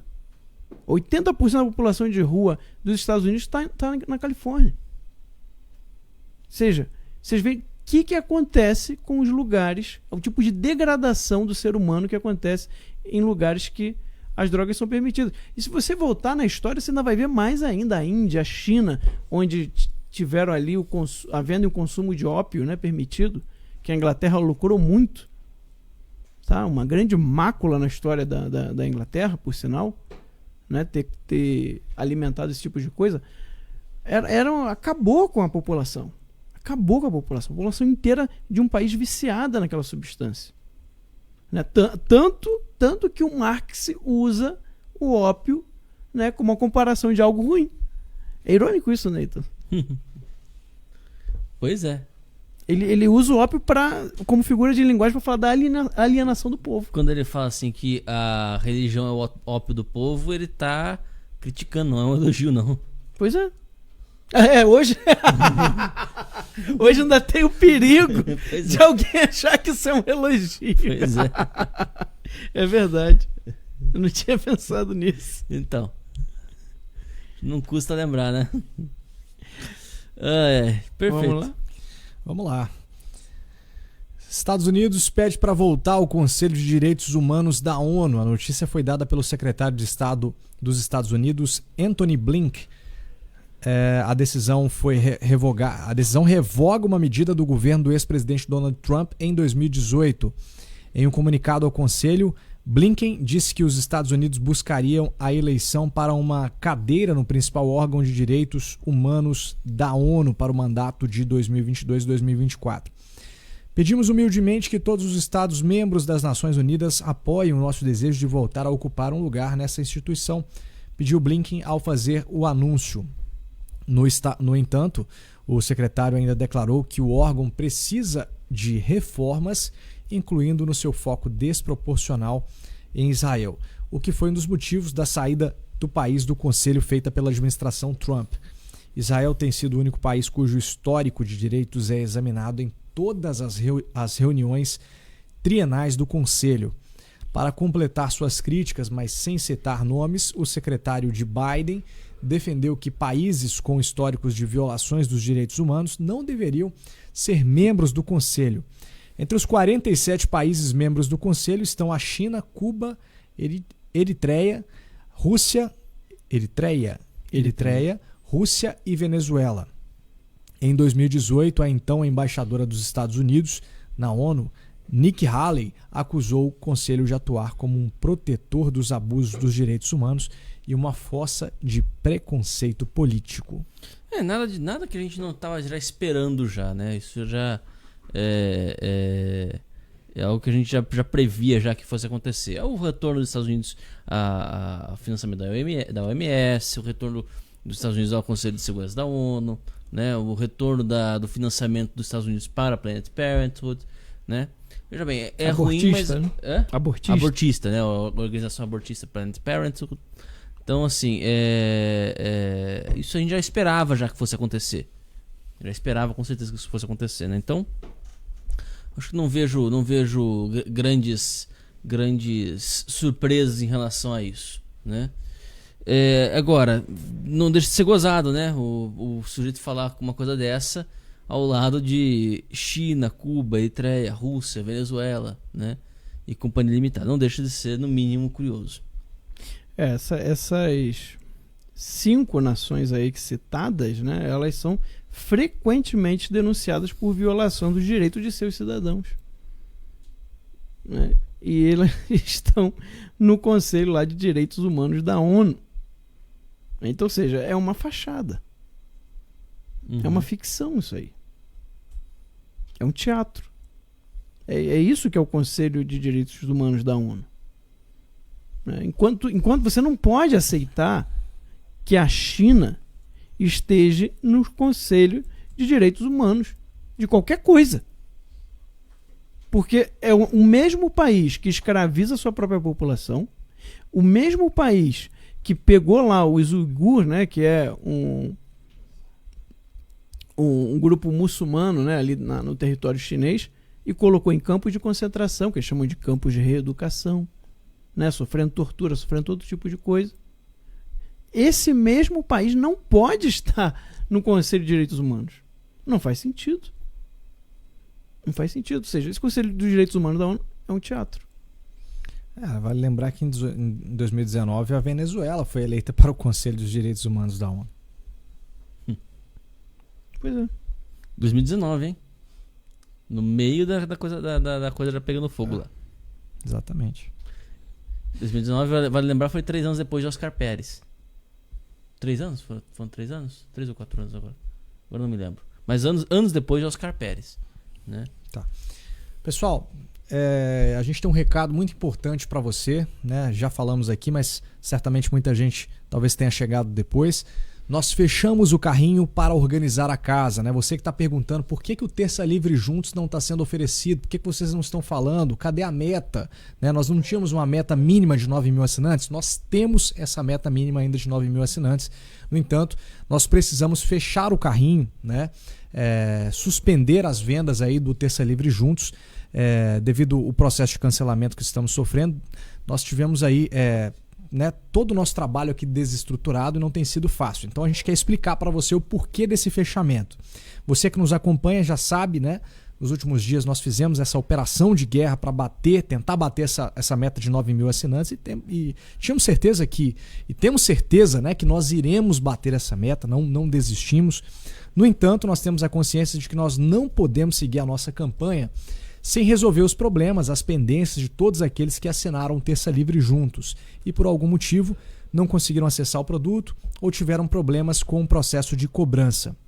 O nosso suporte encontra-se sobrecarregado e devido aos problemas financeiros, né, decorrentes do cancelamento também, nós estamos impossibilitados de contratar mais pessoas para a nossa equipe.